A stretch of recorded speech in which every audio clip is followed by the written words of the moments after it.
ರೈತ ಬಾಂಧವರೇ, ನಮ್ಮ ಜೊತೆಗೆ ಇವತ್ತು ಶ್ರೀಮತಿ ಸಹನಾ ನಾಗೇಶ್ ಹೊನ್ನತ್ತಿ ಅಂತ ಹೇಳ್ಬಿಟ್ಟು ಈ ಹಾವೇರಿ ಜಿಲ್ಲೆ ರಾಣೆಬೆನ್ನೂರು ತಾಲೂಕಿನ ಮೈದೂರು ಗ್ರಾಮದವರು ಮಹಿಳೆ ಇದ್ದಾರೆ.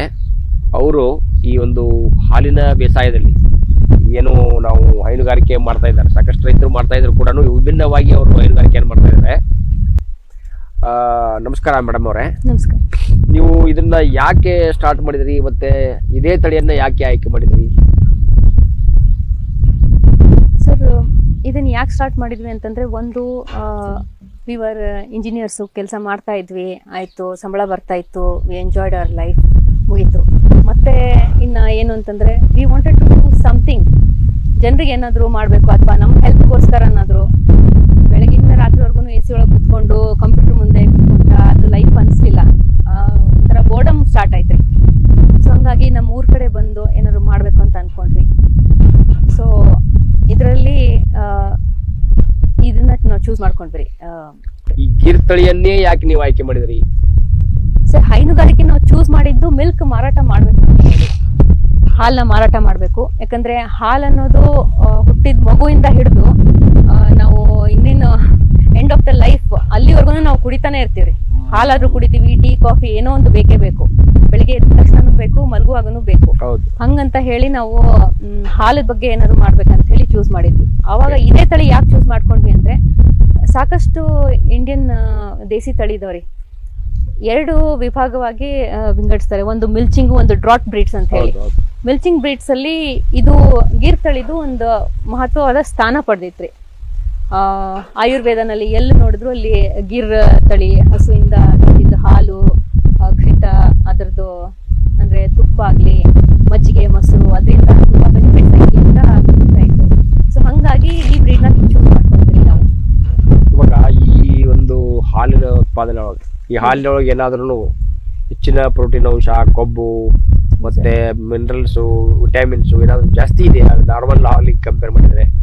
Sir, definitely. ಈಗ HF, ಜರ್ಸಿ, ಆಮೇಲೆ ನಮ್ಮ ದೇಸಿ ತಳಿ ಕಂಪೇರ್ ಮಾಡಿದ್ರೆ ಇದರಲ್ಲಿ ಜಾಸ್ತಿ ಇರುತ್ತೆ. ಯಾವುದೇ ದೇಸಿ ತಳಿ ತಗೊಂಡ್ರು ಅದರಲ್ಲಿ ಗಿರ್ರಲ್ಲಿ ಸ್ವಲ್ಪ ಹೆಚ್ಚಿಗೆ ಅಂಶ ಇದೆ ಅಂತ ಕಂಡು ಬಂದಿದೆ.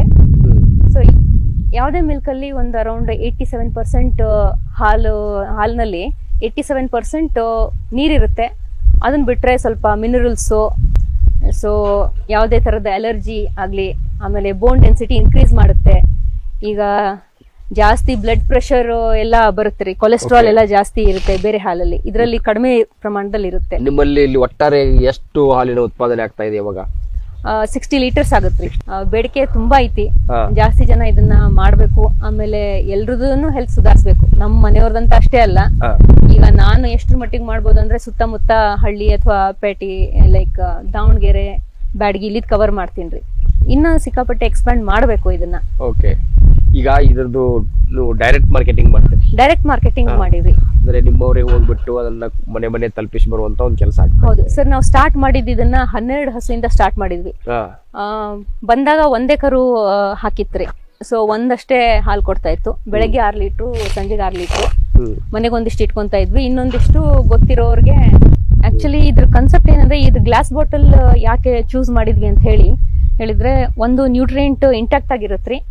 ಆಮೇಲೆ ಎಲ್ಲೂ ಪ್ಲಾಸ್ಟಿಕ್ ಯೂಸ್ ಮಾಡಿಲ್ಲ ನಾವು, ಯಾಕಂದ್ರೆ ಪ್ಲಾಸ್ಟಿಕ್ ಕ್ಯಾನ್ಸರಸ್ ಅಂತ ಹೇಳಿ ಗ್ಲಾಸ್ ಬಾಟಲ್ ಅನ್ನೇ ಇದನ್ನ ಇಟ್ ಇಸ್ ರೀಸೈಕ್ಲೇಬಲ್ ರೀ.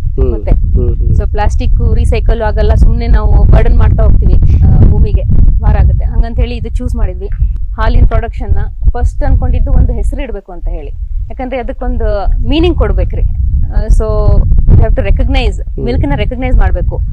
ಜೀವಕೋಶ ಅಂದ್ರೆ ಇಟ್ ಹ್ಯಾಸ್ ರೂಟ್ಸ್, ಅಂದ್ರೆ we are related to farming, agriculture, ಆಮೇಲೆ ಭೂಮಿ ಹೆಲ್ತ್ ಬಗ್ಗೆ ರಿಲೇಟೆಡ್ ಇರೋದ್ರಿಂದ ಮಿಲ್ಕು, ಆಮೇಲೆ ಅದ್ರದ್ದು ಮುಂಬರುವ ದಿವಸಗಳಲ್ಲಿ ನೀವು ಇದನ್ನ ಏನೋ ಇನ್ನೂ ಸ್ವಲ್ಪ ಆರ್ಗ್ಯಾನಿಕ್ ಕನ್ವರ್ಷನ್ ಮಾಡಿ ಮತ್ತೆ ಇನ್ನು ಇದ್ರದ್ದು ಪ್ರೊಡಕ್ಷನ್ ಜಾಸ್ತಿ ಮಾಡುವಂತದ್ದು ಏನಾದ್ರು ಒಂದು ವಿಚಾರ ಇದೆಯಾ?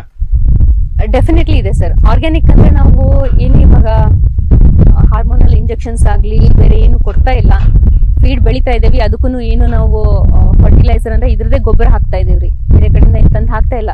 ಬಟ್ ಅದು ಸಾಯಿಲ್ ಹಿಂದಿನ ಕಾಲದಿಂದನೂ ಅವ್ರು ಹಾಕೊಂತ ಬಂದಿದ್ದಾರೆ. ಸಾಯಿಲ್ ಫರ್ಟಿಲಿಟಿ ಅಷ್ಟೊಂದು ಇರೋದಿಲ್ಲ. ಅದನ್ನ ನಾವು ಕನ್ವರ್ಟ್ ಮಾಡಬೇಕು. ಕಂಪ್ಲೀಟ್ಲಿ ಆರ್ಗ್ಯಾನಿಕ್ ಅಂತ ಹೇಳಕ್ಕಾಗಲ್ಲ. It takes years together, at least ಒಂದು 10 years ಬೇಕಾಗತ್ರಿ. ಅದು ರೆಸಿಡ್ಯೂಸ್ ಎಲ್ಲ ಇರುತ್ತೆ ಅವ್ರು ಮುಂಚೆ ಯೂಸ್ ಮಾಡಿರೋದು ಎಲ್ಲ, ಅದು ಹೋಗ್ಬೇಕು, ಅದು ಸರ್ಟಿಫಿಕೇಶನ್ ಎಲ್ಲ ತಗೋಬೇಕು ಅಂದ್ರೆ it takes time. But as of ನಾವು ಇವಾಗ ಕೊಡ್ತಿರೋದು ಅವ್ರಿಗೆ ಪ್ಯೂರ್ ಮಿಲ್ಕ್ ರೀ. ಬೇರೆ ರೈತರಿಗೆ ನಿಮ್ಮ ಅನುಭವದ ಮೇಲೆ ಈ ತರದ್ದು ಏನು ಸಲಹೆ ಕೊಡ್ಲಿಕ್ಕೆ ಬಯಸ್ತಾರೆ? ಸಾಕಷ್ಟು ಜನ ಇವತ್ತು ಹೈನುಗಾರಿಕೆ ಮಾಡ್ತಾ ಇದ್ದಾರೆ. ಹೌದ್ರಿ, ಬಿಟ್ಟು ಡೈರಿಗೆ ಹಾಕಿ 35 ರೂಪಾಯಿ 40 ರೂಪಾಯಿಗೆಲ್ಲ ಹಾಕಿ, ಅವ್ರಿಗೆ ನಿಮ್ಮ ಸಲಹೆ ಏನು ಸರ್? ಏನ್ ಸಲಹೆ ಕೊಡ್ತೀನಿ ಅಂದ್ರೆ, ಒಂದು ಕ್ವಾಲಿಟಿ ನಾವು ಕೊಟ್ರೆ ಯಾರಾದ್ರೂ ಬಂದು ಮನೆ ಬಾಗ್ಲಿಗೆ ಬಂದಾದ್ರೂ ತಗೊಂಡ್ ಹೋಗ್ತಾರೆ. ಇವಾಗ ನಾವು ಕಳಿಸ್ತಾ ಇದೀವ್ರಿ ಮನೆ ಬಾಗ್ಲಿಗೆ, ಅವ್ರಿಗೂ ಕಂಫರ್ಟ್ ಇರ್ಲಿ ಅಂತ ಹೇಳಿ. ಅವರು ಕೆಲವೊಬ್ರು ಹೇಳ್ತಾರೆ ನಿಮ್ಗೆ ಕಳ್ಸಕ್ಕಾಗಿಲ್ಲ ಅಂದ್ರೂ ಚಿಂತೆ ಇಲ್ಲ, ಹಾಲ್ ಮಾತ್ರ ತಪ್ಪಿಸ್ಬೇಡಿ, ನಾವೇ ಬಂದು ತಗೊಂಡ್ ಹೋಗ್ತೀವಿ ಅಂತಾರೆ. ಸೊ ಒಂದು ಕ್ವಾಲಿಟಿ ಕಾನ್ಶಿಯಸ್ ಇದಾರೆ ಎಲ್ರು. ನೀವು ಪ್ಯೂರೆಸ್ಟ್ ಫಾರ್ಮಲ್ ಕೊಟ್ರೆ ಹೆಲ್ತ್ ಬೆನಿಫಿಟ್ಸ್ ಅವ್ರಿಗೆ ಆದ್ರೆ ಡೆಫಿನೆಟ್ಲಿ ಎಷ್ಟಾದ್ರೂ ಪೇ ಮಾಡಕ್ ರೆಡಿ ಇರ್ತಾರೆ. ಅಂದ್ರೆ ನೀವು ಒಟ್ಟಾರೆಯಾಗಿ ನಿಮ್ಮ ಅಭಿಪ್ರಾಯದಲ್ಲಿ ನಾವು ಕ್ವಾಲಿಟಿ ಪ್ರೊಡಕ್ಷನ್ ಮಾಡಬೇಕು, ಬೇಗ ತಲುಪಿಸ್ಬೇಕು, ಪ್ಲಾಸ್ಟಿಕ್ ಯೂಸ್ ಮಾಡಬಾರ್ದು, ಮತ್ತೆ ನೀವು ಸರಿಯಾದ ಸಮಯಕ್ಕೆ ಸರಿಯಾದ ಹಂತದಲ್ಲಿ ನೀವು ಇದನ್ನು ಮಾಡಿ ತಲುಪಿಸಿದ್ರೆ ಇನ್ನೂ ಬೇಡಿಕೆ ಹಾಲಿಗೆ ಜಾಸ್ತಿ ಆಗ್ತದೆ ಅನ್ನುವಂತ ತಮ್ಮ ಅಭಿಪ್ರಾಯ. ಹೌದು, ಧನ್ಯವಾದಗಳು.